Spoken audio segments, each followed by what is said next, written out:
There was no debate on the floor of the House, and the Patriot Act was enacted. There was a debate on the floor of the Senate. Only one senator conceded that he read it, Paul Wellstone, who's now dead, and he's one of the two who voted against it. A half dozen courageous members of the House of Representatives, like Ron Paul, said, "How the heck can you expect me to vote on something that you won't let me read?"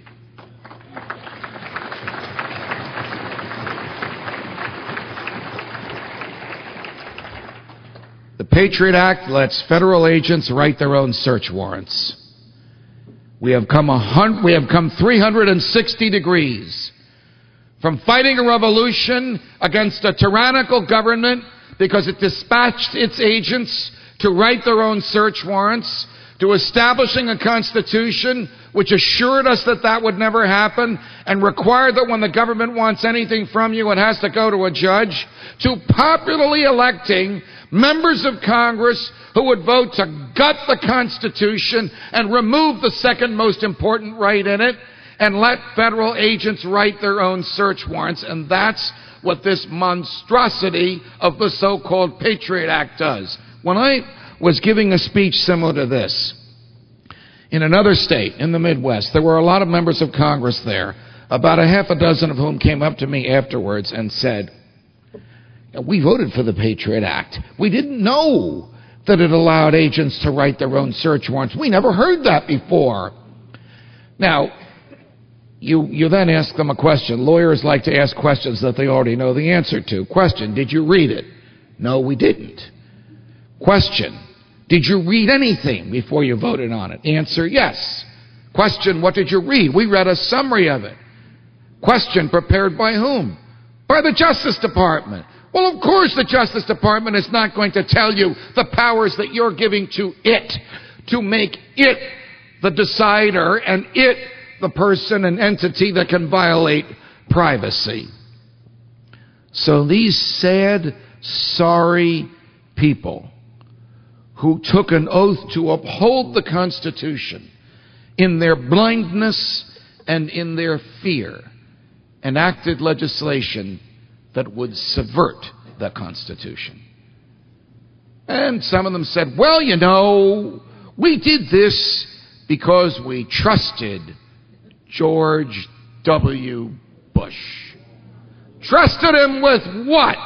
We are a government of laws and not of men. We have a Constitution that divides power, that keeps the states sovereign, that requires checks and balances. We don't give this kind of power to any single human being. It was the states who created the federal government and not the other way around. And power given to the federal government can be taken back.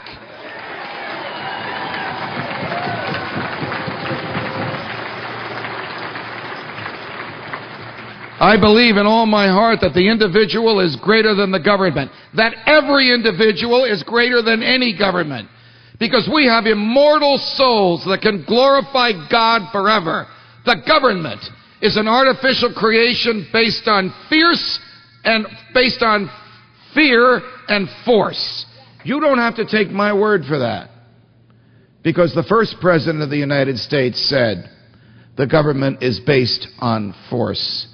And the second president of the United States said the government is based on fear. That's why governments like to fight wars, because war is the health of the state. And when the government fights a war, it can take more of our money and take more of our freedom, and we will give it to them because we think it is keeping us safe. Liberty lost never comes back. So we have a government that claims that it will uphold the Constitution of the United States, that nevertheless, without even allowing members of Congress to read the documents that assault our basic liberties, violates that very oath. One time I was having a debate on air with one of my more irritable, irascible colleagues with an ego the size of the state of Pennsylvania. It might not even be big enough for him. I won't mention any names. And we were debating whether or not President Bush or any president could declare a human being an enemy combatant and lock them up and throw away the key and strip them of all of their rights. And I made the argument that you've heard me make now, which is that our rights are natural and our rights can't be taken away by an act of the Congress or a command of the president, but only after a jury trial, after we've been convicted of violating somebody else's rights. And I said to this irritable colleague of mine, you only like this law, you only support the right of the president to do this because you trust him. What will you do, this was before the Democratic primaries, what will you do if Hillary becomes president and she declares you to be an enemy combatant? And he said to me, well, Judge, if Hillary becomes president and declares me an enemy combatant and ships me to Gitmo, would you come and visit me? And I looked at him and I said, Bill, no.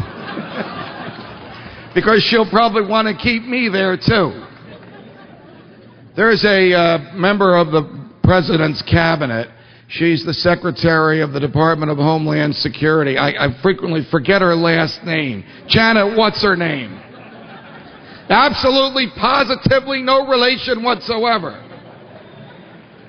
Issues a report saying that people that believe in Second Amendment rights and people who have been veterans returning from the wars, whether just or unjust, and people who question the power of the government, and people who believe in the right to life are dangerous extremists. And I said to my friends that I work with who are just as upset over this report as you are, well, she knows that I'm right to life, and she knows that I believe that the right to carry a gun is a natural right, and she knows that I question the power of the government. She knows that because she hears me say it on the air every day. But how does she know it about the average American? Because she inherited the powers that the Republican Congress gave to a Republican president.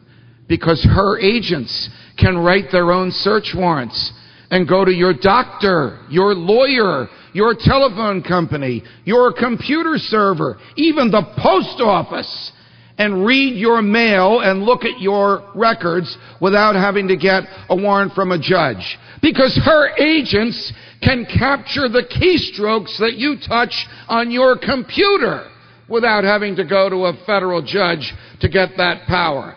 Because your buddy George W. Bush and the Republicans gave the president that power, and now it's in the hands of somebody that they don't trust. Don't they even know basic history? Give that kind of power to any human being who you like, and it will be passed to someone who doesn't like you. That's why we have a Constitution. So that kind of power cannot be in the hands of one person. That's why we have checks and balances. That's why the states can nullify a law of the Congress that interferes with their sovereignty.